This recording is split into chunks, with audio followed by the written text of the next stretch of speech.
One of the last things I thought of when I walked into the recruiting office was how much the military likes to do things at night. Somehow we were always waking up very early and staying up very late. I never bothered to look up what the word reveille meant, but it must be a French word for wake up, it's still pitch black outside. But walking around in the dark, you tend to bump into things. So at least when the jungle wasn't too thick, we always wore our nods, or NVGs, night vision goggles. I remember the first time I got to use night vision goggles. It was exciting, but it took some getting used to. Everything is green, and the image you're seeing is sort of grainy. It's not super clear. We usually only wore one optic over our non-shooting eye and left the other eye open. And if the moon is out, you can usually see pretty well at night. Eventually your brain adapts to using the lens and it combines both the green image from one eye and whatever you can see with the other eye if there's good enough illumination. But after staring through the lens for several hours, I have to say, it is weird. It's not a normal way to look at the world. It's not like we were ever supposed to see in the dark like this. And it is the real world you're looking at, not a badly rendered video game. But it looks like it. And so this can play tricks on your brain, and you start to see things. And you really can't tell if these are just hallucinations or not. But the night vision optics we use today are the product of decades of testing and development. 50 years ago, in Vietnam, soldiers were using different types. And evidently, one of these early experimental models didn't use green light, but red. And it also incorporated a chemical called dicyanin. But this chemical had initially been used in experiments to scientifically prove that human beings emit an aura of visible light. As one Vietnam veteran recounted to his son, the combination of these elements had a terrifying effect on the soldiers who used the experimental goggles. Evidently, they saw things that human eyes never should have. This is the story of the demonic night vision goggles.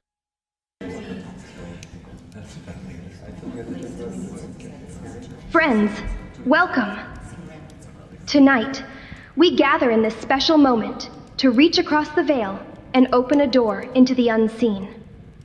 The spirits walk among us, waiting for their time to speak. I ask each of you to join me in silence, allowing your thoughts to calm and your hearts to focus fully on the energy in this room. Rubbish. Parlor tricks. Stillness, please. Let the voices of the living fade so that the spirit of Charles may reveal himself. He is near. It's not possible. Charles, if you are with us, we are ready to listen. Speak to us in your way, through the knock or the whisper, and let us carry your voice forward into the light.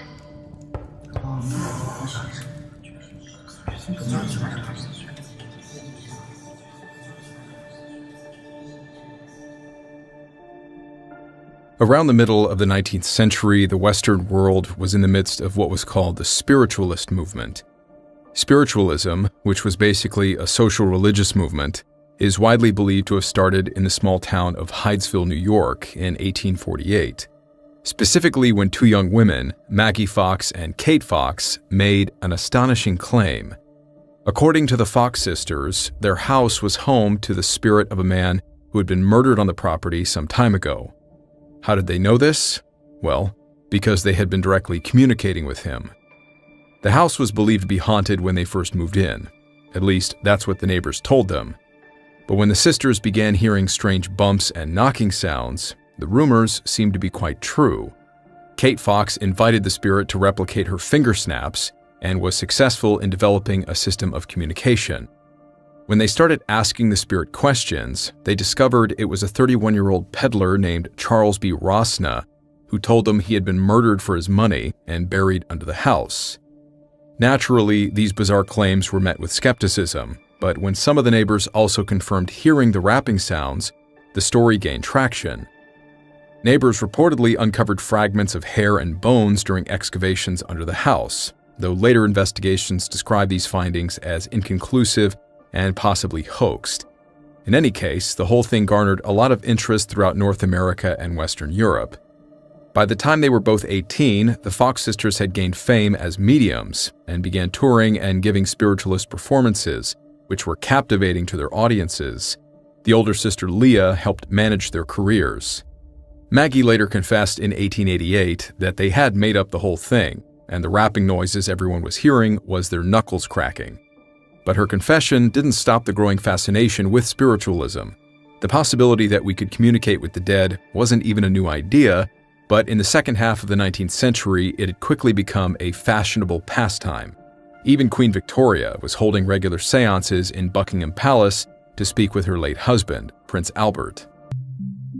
Fast forward about 50 years, just after the turn of the century, the macabre social trend of speaking to the dead was still going strong. The Western world was hooked on all things spiritualism. Millions of people, to varying degrees of success, attempted to commune with the dead using tarot cards, Ouija boards, crystal balls, and everything in between. There might have once been a time where everyone in the world believed in spirits, but as science advanced, it gave people confidence in the idea that everything had a practical explanation, and maybe the idea of spirits was just an outdated myth. The many scientific and academics at the time certainly hoped to prove as much. They considered all these claims about spirit communication as deliberate hoaxes or tricks of the subconscious mind. So while spiritualism was roaring in popularity, these scientists' efforts to debunk these beliefs became some of the first known scientific investigations into the supernatural. So while the spiritualist movement is considered the birth of spiritualism, it is also credited with the birth of paranormal investigation. As much as men of science were trying to prove that spirits didn't exist, there were just as many believers hoping to use science to prove that they did. Things like vintage cameras, dowsing rods, and pendulums were the more basic kinds of tools. Some ghost hunters used chemistry kits to test for ectoplasm.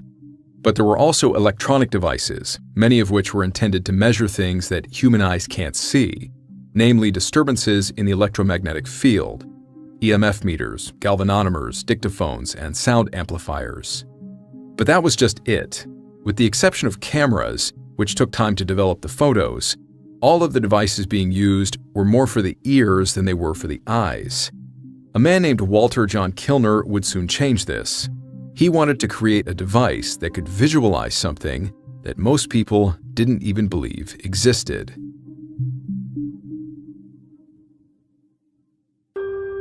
On most mornings towards the end of the 19th century, Walter would be found heading towards St. Thomas's Hospital in London, where he worked as the head of electrotherapy. During his time working at St. Thomas's from 1879 to 1893, Kilner's electrotherapeutic treatments were the cutting edge of medicine. His numerous research papers greatly contributed to academic literature. He became a member of the Royal College of Physicians in 1883, which was a significant milestone in his medical career. Perhaps because of his medical credentials, Kilner wasn't noted as being a believer in all things supernatural. Not much is known about his personal religious beliefs either. But with the ongoing craze of spiritualism happening in the background, Kilner no doubt had an opinion on it. As one of the hospital's leading medical electricians, he would have at least told anyone that just because something couldn't be seen with the human eye didn't mean it wasn't there. His profession involved harnessing electrical currents and directing this unseen energy at the human body. While reading through the works of Dr. Carl Ludwig von Reichenbach, a renowned chemist, geologist, naturalist, and philosopher, we know that Kilner became fascinated by the possible existence of natural energy fields. According to Reichenbach's blend of mysticism and science, these energy fields, which he termed the Odic force, radiated from every living being, a sort of glowing life force that could be affected by one's emotions and general health. To most people, these energy fields were invisible. However, Reichenbach theorized that certain sensitives could perceive this phenomenon through well-trained eyes, or by manipulating their own odic force through the use of magnets and electrical currents. Even though Reichenbach's research clearly combined his unfounded personal beliefs in spiritualism with his more grounded research in naturalism, Kilner saw merit in his theories. By now, modern medicine was well aware of the fact that the human body, along with all living things, was powered by its own electrical current. Kilner thought it was entirely reasonable to think that this energy could radiate out from a person, as Reichenbach's theory suggested. Kilner ultimately became convinced that the Odic force could be proven to be a physical, observable manifestation of electromagnetic energy surrounding the human body, but he explicitly differentiated his work from spiritualist practices. This energy was a scientific phenomenon, not a spiritual one. If only he could find a way to somehow make these energy fields visible to the human eye, Kilner wondered what new things they might be able to learn about the human body. Possibly it might even help doctors in diagnosing or better understanding certain illnesses and diseases. Spurred on by the hope of a major scientific discovery, towards the end of his tenure at St. Thomas's Hospital, Kilner began researching how to visualize what he later called the human atmosphere.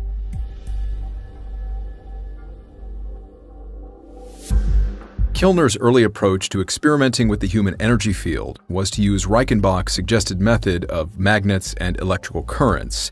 When these failed to yield measurable results, Kilner started to shift his approach, and finally, he found something that worked. Through trial and error, he developed a specialized apparatus he called Kilner screens. These screens were comprised of glass slides treated with various chemicals and colored dyes that filtered out specific wavelengths of light. The idea was that if the right combination of filters was used, the human aura could finally be observed through these pieces of glass. A breakthrough was made when one of these slides was treated with a dye known as dicyanin. The dye is a derivative of coal tar. When applied to a screen, dicyanin has an interesting effect on light. It amplifies certain elements of the color spectrum that are otherwise invisible to the human eye. At the time of Kilner's experiments, the dye was commonly applied to photographic plates to sensitize them to infrared light, with other chemicals like ammonia being added to dilute it and change the sensitivity. Real-world applications included everything from analytical chemistry in detecting certain fluorescent substances to its more documented use in astronomy, since infrared photos now gave researchers much brighter images of the night sky. Kilner is one of the few known scientists who used dicyanin for medical studies, and looking through the glass slides, now tinted dark blue by the dicyanin, the results were remarkable.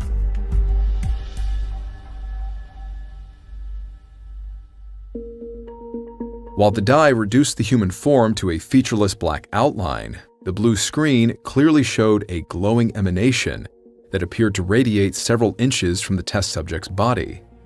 This, Kilner was certain, was the Odic force that Reichenbach had spoken of, the natural energy field, or aura, as Kilner named it, that surrounded all living things. After coating some lenses with dicyanin and crafting a pair of wearable goggles, Kilner began to closely study these emanations. His many findings would form the basis of his published work, The Human Atmosphere, or the Aura Made Visible by the Aid of Chemical Screens, which was published in 1911. In it, Kilner describes the aura, breaking it down into three distinct layers: the inner aura, outer aura, and the etheric double. With the aura being invisible to the naked eye, he determined that was because it fell within the ultraviolet spectrum of light. On a scientific note, it's long been known that light exists as wave energy on the same spectrum as all electromagnetic energy, from very short gamma rays, aka radiation, on one end of the spectrum to the longer frequencies we use to transmit the music and broadcasts we hear on our FM radios. These are all measured by the respective wavelengths. Visible light falls on the spectrum just after microwaves and infrared, and is then followed by ultraviolet and X-rays. Again, Kilner believed the light produced by the human aura fell within the ultraviolet spectrum, so it's just a few wavelengths above what our eyes can physically detect. Some animals can see ultraviolet light though, including birds, insects, and certain mammals, quite possibly including our dogs and cats. So if we do have an aura, or more eerily, if spirits have an aura, our pets might be able to see them when we can't.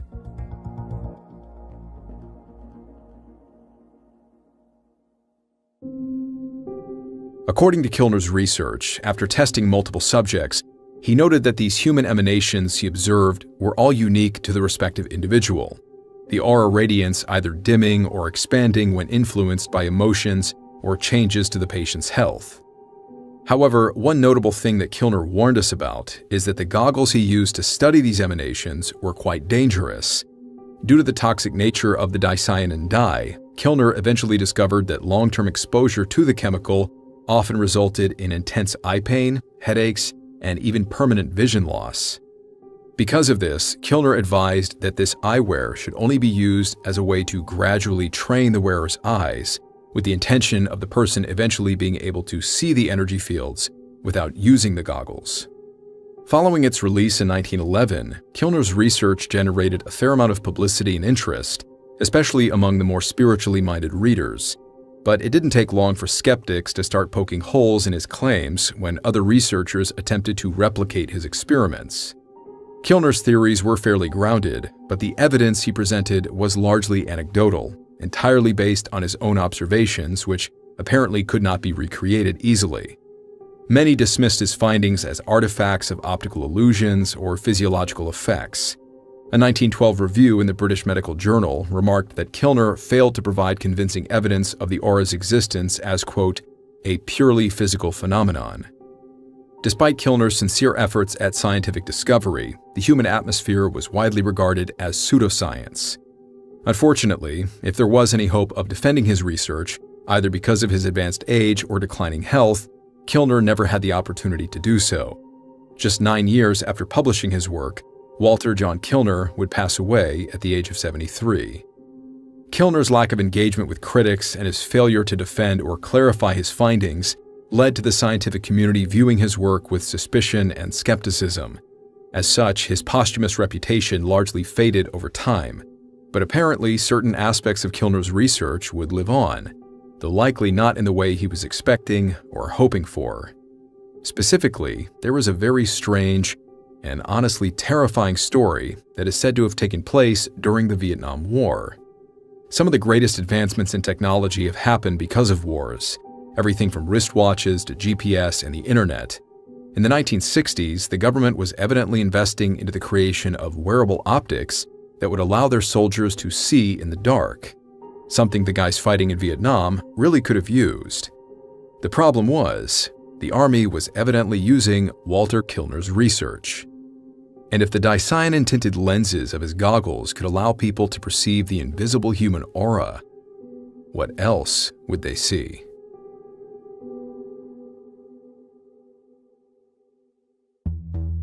Given the nature of the fighting in Vietnam, the ability to operate in total darkness would be critical to American success. The North Vietnamese Army and the Viet Cong guerrillas tended to lay low during the daylight hours. Most of their movements of troops, supplies, and their ambushes were carried out under the cover of darkness. The primary reason for this was that the Americans had command of the air. Any attack made during the day would be met with waves of helicopters, aerial bombardments, and other gunships.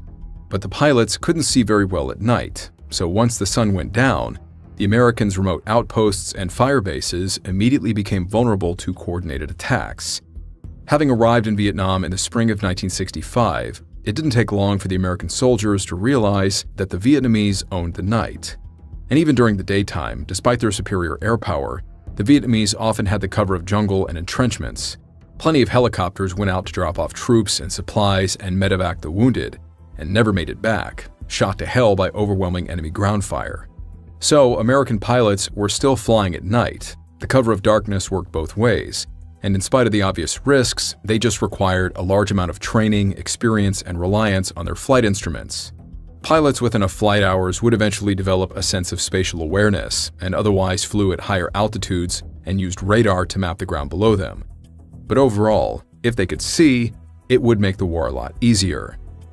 Night vision wasn't a new idea. In fact, infrared optics were first seen during World War II, such as the FG-1250 systems mounted on the German panzer tanks, and American snipers were using smaller rifle-mounted devices. The problem with these and everything used up until 1964 was that they all required an infrared spotlight to first illuminate their targets. In 1964, the American military had finally started developing the ANPVS-2, or starlight scope. This was the first passive night vision optic, meaning it only needed the ambient light from the stars or the moon to work. A huge leap forward. But even then, the Starlight Scope wasn't ready for use until 1967, 2 years into the war, and wasn't fully adopted until 1969. And it was too bulky and offered a limited range of vision, being fixed at 4 times magnification, making it completely unusable for the situational awareness required while flying an aircraft. It was great for slow-moving targets on the ground, and that's about it. So around this time, the Army was evidently working frantically to come up with some kind of night vision optic that could be worn by pilots, like a pair of goggles.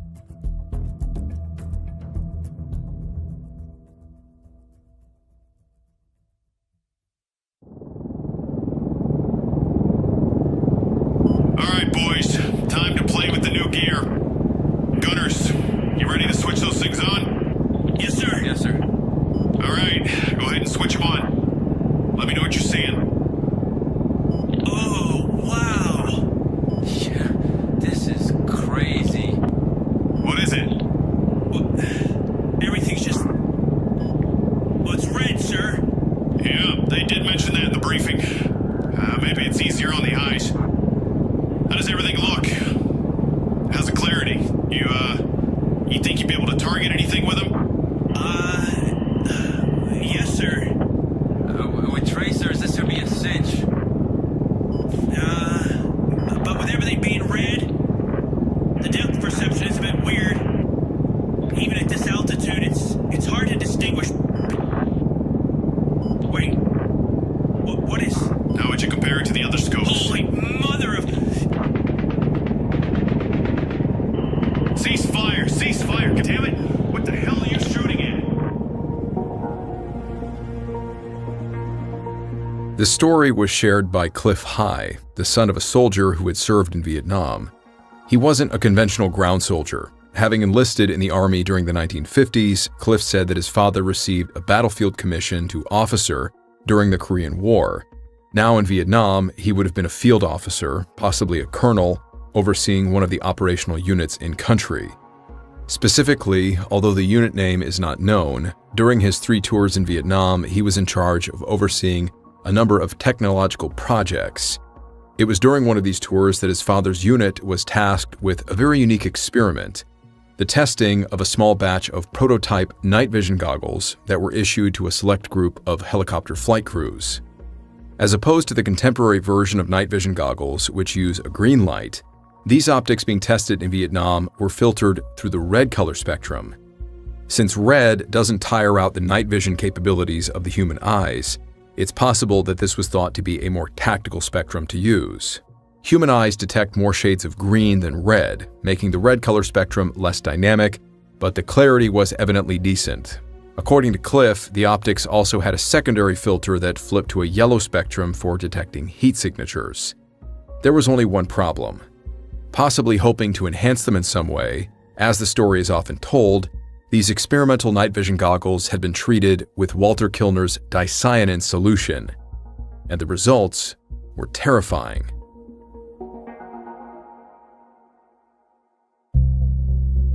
Cliff's father said everything went to hell the very first night they tried using these new optics. His father was accompanying a small squadron of helicopters on a test flight. Each of the gunners had been given a set of the red optics.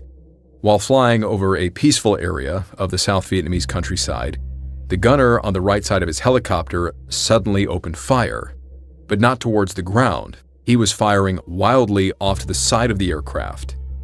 While the helicopters flying alongside them suddenly broke formation to avoid being hit by the .50 caliber gunfire, Cliff's father was screaming at the gunner to stop, wondering what the hell he was shooting at. Other units had experienced issues with their guys using heroin, and this certainly seemed like the case. Bolting out of the co-pilot seat, Cliff's father went to grab the soldier sitting behind him and pull him off the gun. Getting close enough to see him and pulling the goggles off his face, he saw that his eyes were wide, clearly terrified, and he asked him what he was shooting at. The answer he got back was certainly not what he expected. Over the noise of the aircraft, the gunner described what he saw. There was really only one word for it: demons. Demons flying alongside their helicopter. And the reason he shot them was because they were coming to get him. They were gesturing and pointing at him, clearly able to see him as much as he could see them. So he opened fire.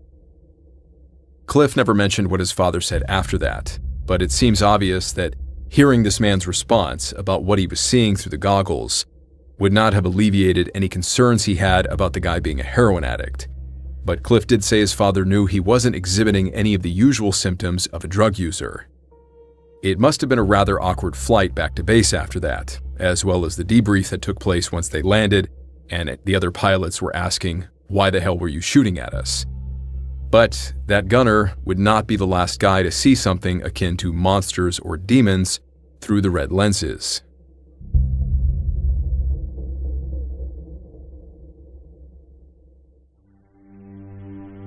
Over the following weeks, whenever the crews were sent out to test the optics, again and again, more reports were being made about the men being scared out of their wits by what they saw through the goggles.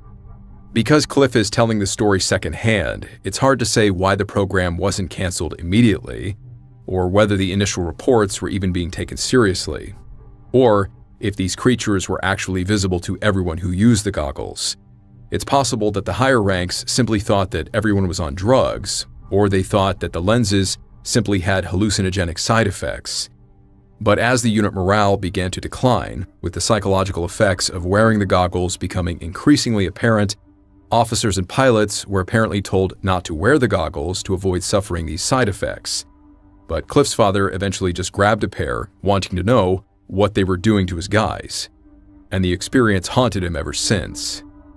Cliff's father put the goggles on and saw that, with everything being red, it already looked like some kind of gothic, hellish landscape. But as he then peered around the area near their camp, he saw what appeared to be winged creatures with claws leaping down from the surrounding treetops. Now terrified himself, he pulled off the goggles and was staring at the treetops, and there was nothing there. Just the fog drifting over the tops of the trees in the quiet night. This is where Cliff concluded his father's story, having previously stated that his father realized that whatever these red goggles were, they weren't going to be useful. He effectively canked the whole disastrous experiment after only 60 days of trials. Considering the pragmatic nature of military reporting, if these events happened as stated, it's unlikely the upper echelons of the Army ever heard about these incidents from either Cliff's father or any of the other officers hoping to stay in the Army long enough to receive their retirement pension.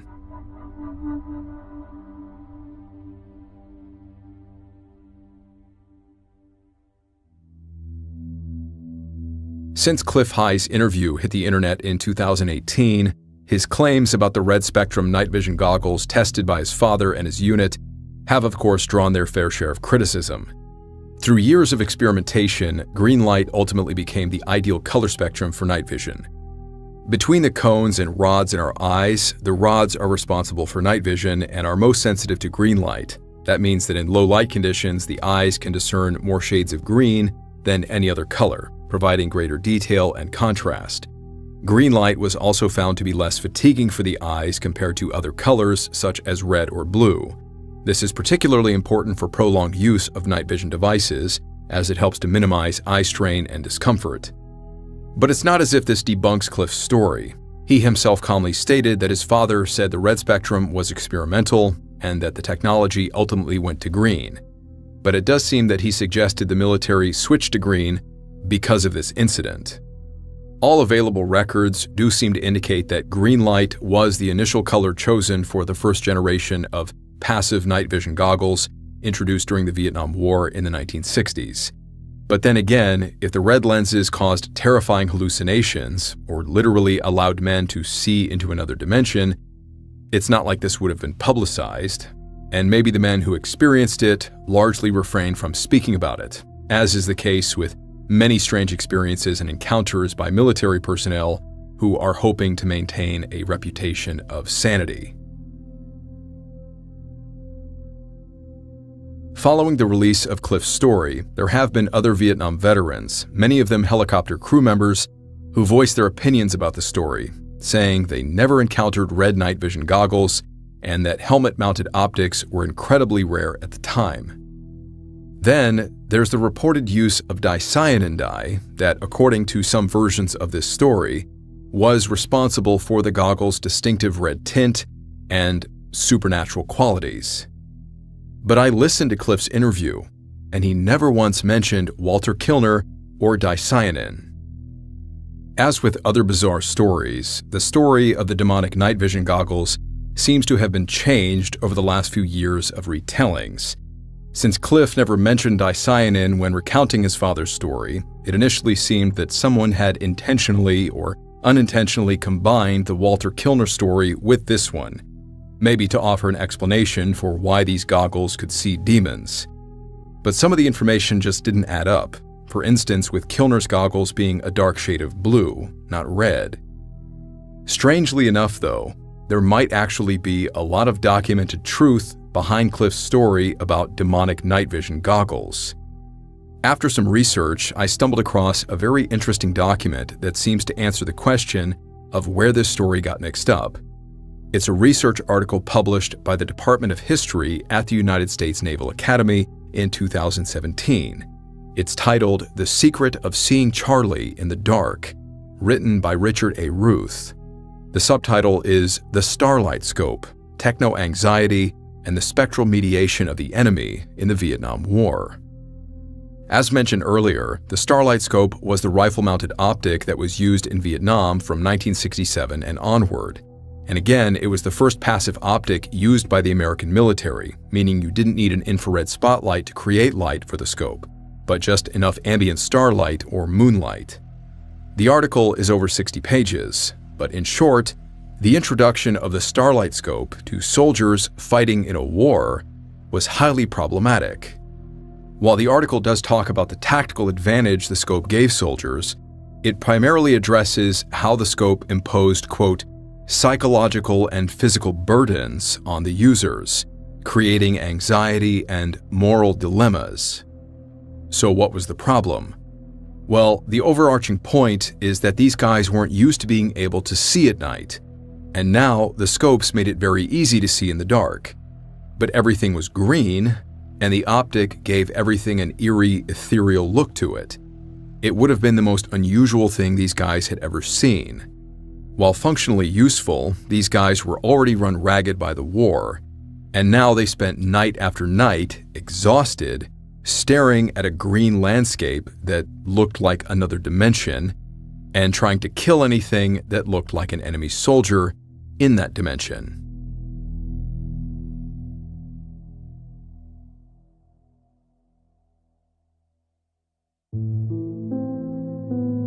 When I was in the Marines, as part of a training course I once spent about 3 days locked in solitary confinement.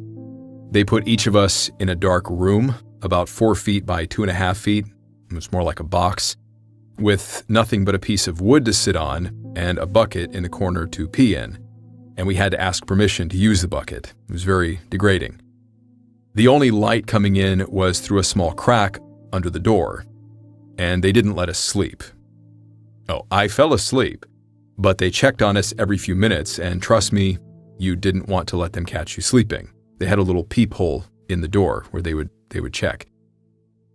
After about a day, I lost track of time, and then I started hallucinating.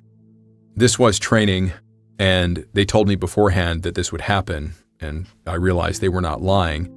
The combination of being exhausted and having nothing to look at, it's like my brain was trying to stimulate itself by creating images.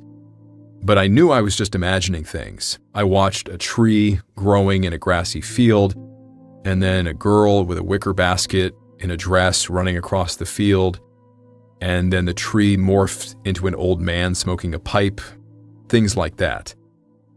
I have also seen weird things through my own NVGs, especially when I was already tired from multiple sleepless days during reconnaissance training or long patrols. I spent a couple of minutes talking to a guy that wasn't even there when I was patrolling once. He was perfectly visible through my NVGs, but then I took it off and he was gone. I've read stories about guys who also saw people in their NVGs that weren't there when they took them off. Apparently, the effect was pretty much the same in Vietnam with the Starlight Scopes. In other intimate mythologies of the war, the eerie green landscape generated by the starlight scope was populated by ambiguous entities. Fatigue, stress, and fear exacerbated the tendency in some soldiers to misinterpret the images they saw through the scope. What sometimes appeared to be a gorilla turned out to be a rat, a monkey, or some other jungle creature. Poisonous snakes magnified to unsettling closeness slithered amidst the phosphorescent flashes of light, like mythological beasts upon a nightmare landscape. Even inanimate objects such as rocks and plants appeared to be enemy soldiers advancing forward on the viewer. Soldiers described dragons and other supernatural creatures appearing from within the writhing phosphorescent murk of a starlight scope landscape. One former medic recalled using a starlight scope to monitor hundreds of dead enemy bodies after a particularly intense firefight, only to discover in the morning that the corpses were a hallucination.